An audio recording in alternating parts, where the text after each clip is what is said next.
Greetings and welcome to our Saturdays with Tara Hangout on Air. I'm Mary Beth, and we're at the Law of Attraction Club on the web at the loaclub.com. On these hangouts, we get together and collaborate with our friends Tara. This hangout is the summary of our theme for the week and continues on our member conference line with live Q&A. Today's topic is understanding the law of attraction and creating a new world to live in. And a little subtitle, Who Am I? And what am I doing here? You can get invites to our open calls, which we offer periodically, and our powerful free letting go process by going to the loaclub.com. And now we're going to welcome Robin, who'll be bringing through Tara for us today. Over to you. Welcome. Today we're going to cast a wide net, and we're doing that for two reasons.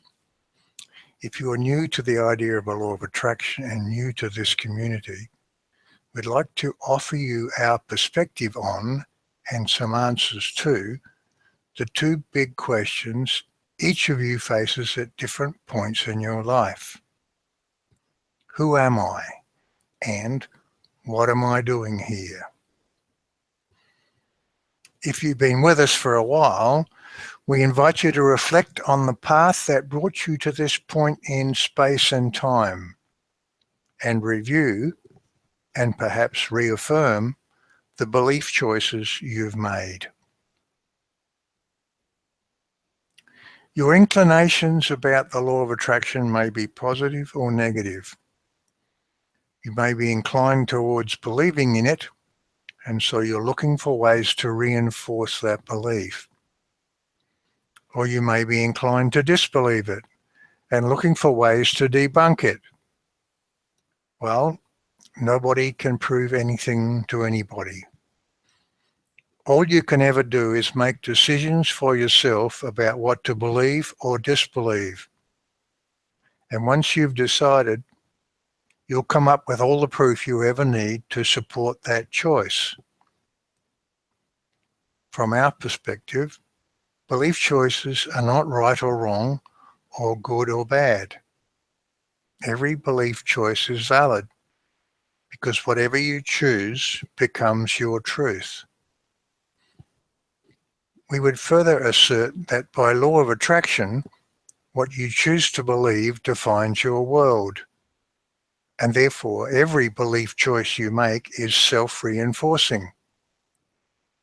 In other words, belief choices establish their own positive feedback loop. So if you're locked into a particular belief, the version of the world you're in will support that choice, and nothing in this discussion is likely to change that. But then there's those two big questions we started with. And if you're on a genuine quest to discover a model of reality that provides simple and fundamental answers to those, and any other question you might have about the nature of things, then we're going to describe such a model. And here's the really good news. Knowing those fundamental answers can open a doorway for you to a place of peace and power and fun and freedom. And if we can't get you to that place, then none of this matters.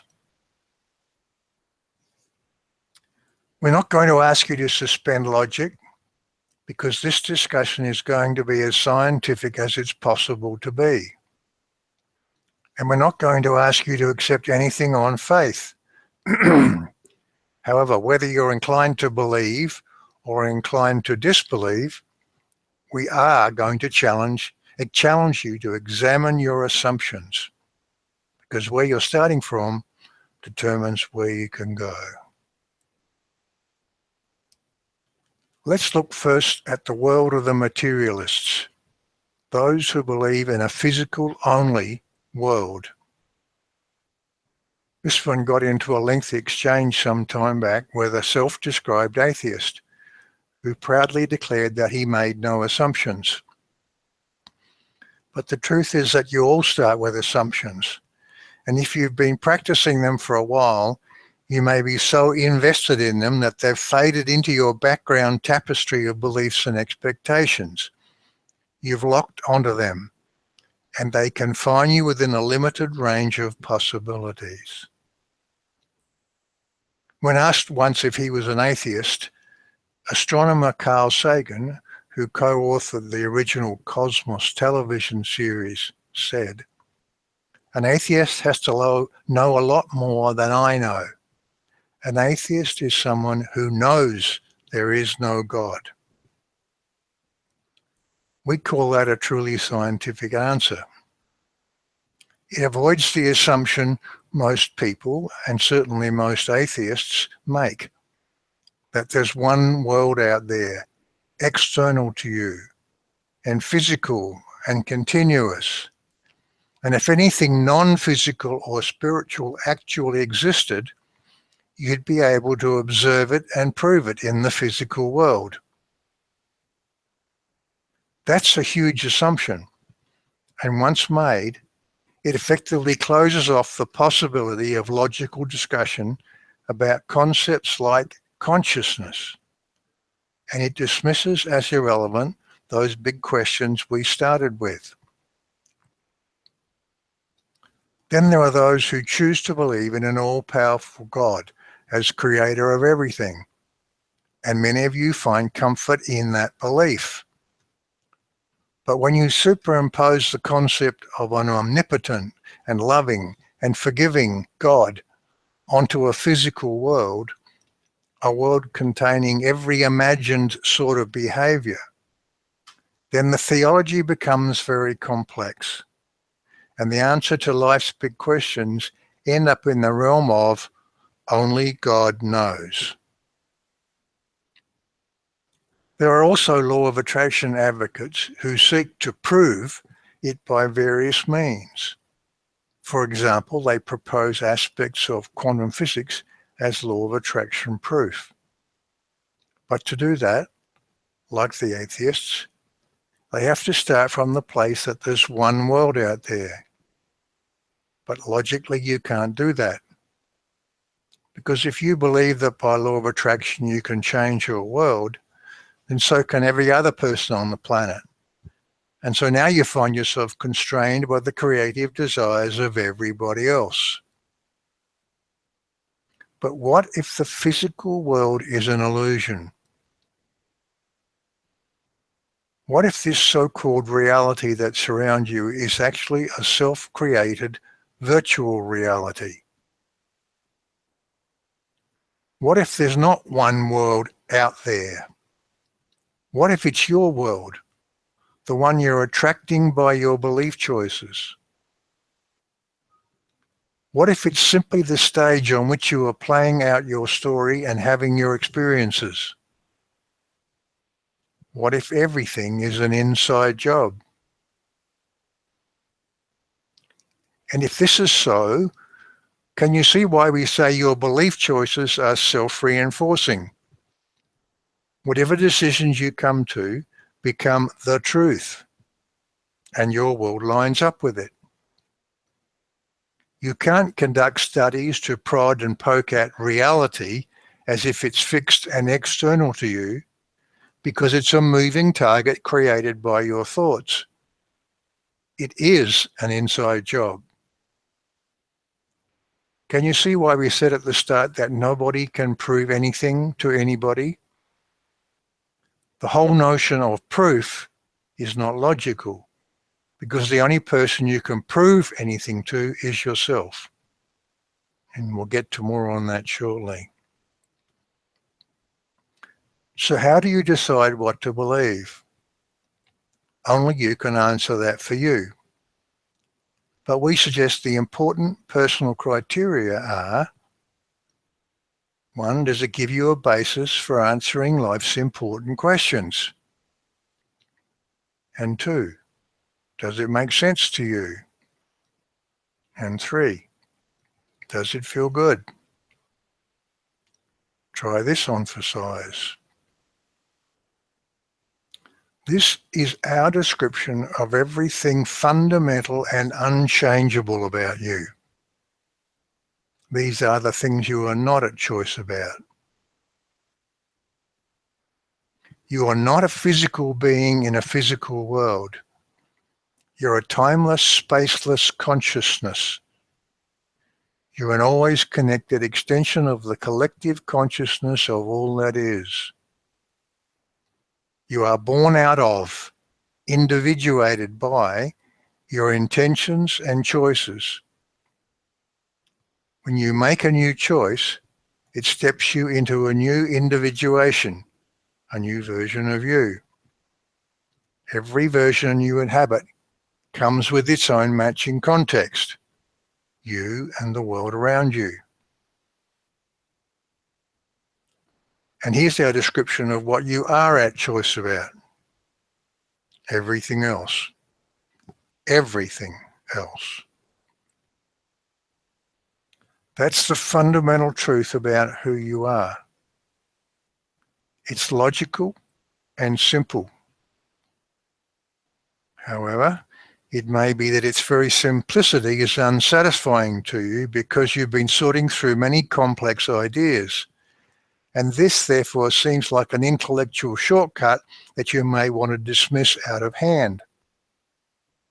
But if this model can reasonably explain everything in your experience and answer any question you have about the fundamental nature of everything, then we suggest it's worthy of serious consideration. Let's talk a little here about how you feel. Because in this model we're proposing, your feelings are all important. In our version of reality, when you're feeling good, you're moving creatively towards what you want. And when you're feeling bad, you're moving creatively in the opposite direction because you're pinching off your connection to Source. How does it feel to know that you are an always connected, in love, part of eternal Source? How does it feel to know that you can choose what to be, where to be, how to be, what to do, and what to have? How does it feel to know that the world around you conforms exactly to your tapestry of beliefs and assumptions and expectations? How does it feel to know you can change your tapestry and your world will always mirror those changes? How does it feel to mix it up with those other timeless consciousnesses you've attracted into your world? How does it feel to have leading edge experiences, get new rockets of desire and create new things? How does it feel to know within you what our friend Bentinho Massaro calls presence, the awareness of who you are at your core? Pretty damn good, we'd say, from Bentinho. If proof of presence is what you seek, seek no further than to look closely at your every single experience.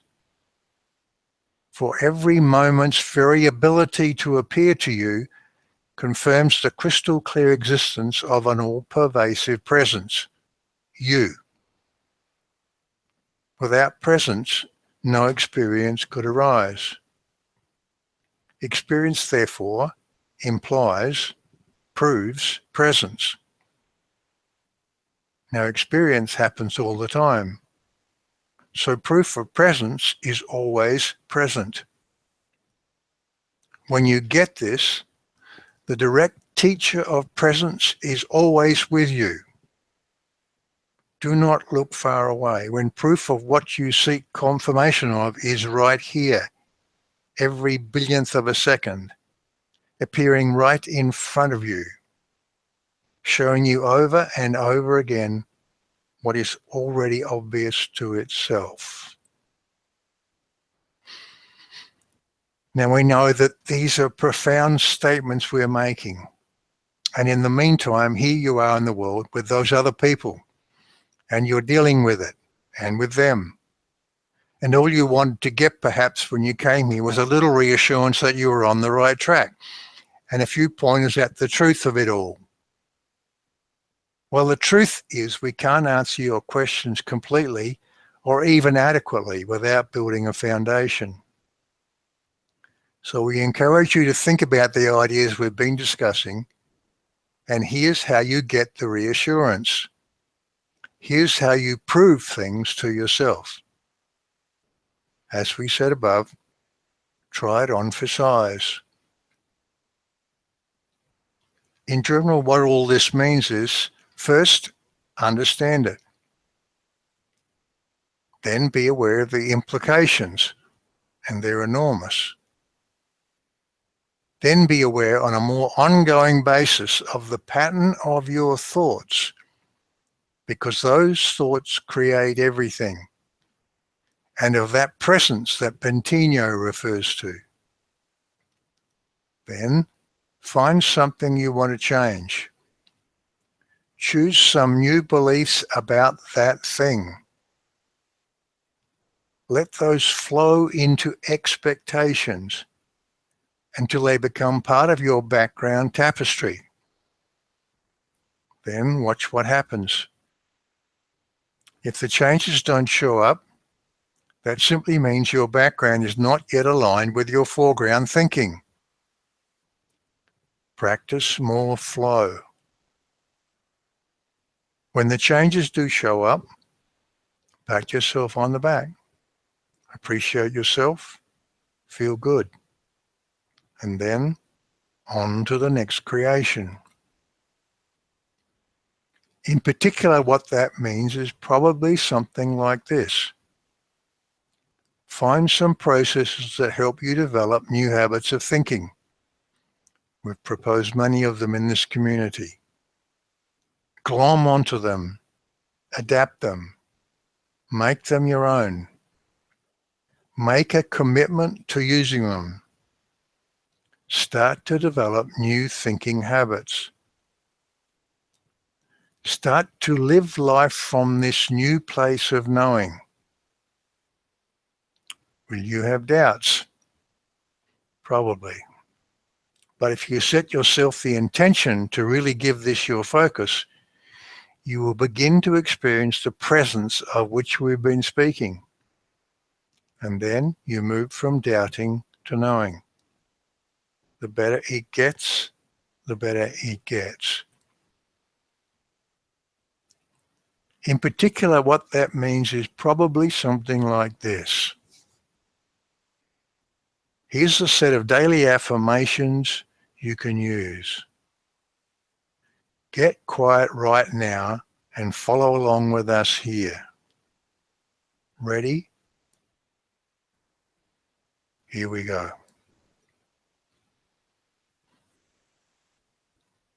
Each day as I speak these words to myself, I allow myself right now to know the truth of them. As I practice acknowledging who I am, I'm accepting it at all levels within me.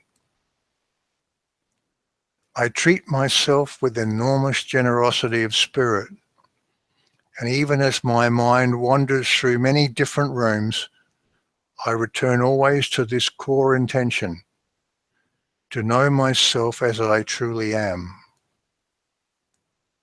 Each moment of conscious awareness I spend acknowledging the truth of who I am enrolls my subconscious self as a powerful partner in this new game we are playing together. I'm a consciousness that is part of the collective consciousness of Source. Source is a river, and I am a tributary that feeds into and flows from that river. I'm a part of the endless stream that is God. This is the ultimate truth of who I am. This is the only thing that's fundamentally true about me in all realms across a timeless universe. This is the only thing that I am and can ever be, and yet it is everything. With these words, I experience my connection and my oneness with infinity. I am allowing myself right now to be aware of who I am. Each day I'm raising the bar because I expect more from this game of life on earth. I've committed to myself to move beyond the status quo, to engage more creatively and more joyfully in this adventure I've stepped into. I'm wanting more and more to feel good, because that's how it feels when I drop those old limiting beliefs of mine. I'm moving beyond old habits and into excitement, and then into power, and then into ecstasy. I'm living today, and from this day forward, within the question, how do I feel and what do I want now? These questions are becoming part of our ongoing and ever-present awareness. I'm learning to be generous and loving to myself. I'm learning to dance with the gods as the equal of all beings, because that's what I am. I'm learning to be me. I'm beginning to know at all levels within me what is truly real. If I step into a hole, I see more and more clearly the steps that lead up and out and forward, and I shine my light, and I take those steps into peace and fun and freedom and adventure. Each time I choose a different thought, it makes a difference. Each small choice, each deliberately different thought creates movement in the fabric of my existence. And as I be here and now in this place of playing with new thoughts, I can feel within me that I am now different than I was just a moment ago. Each new thought makes a huge difference. This new thought right now has made a difference. I feel within me the power of that new thought.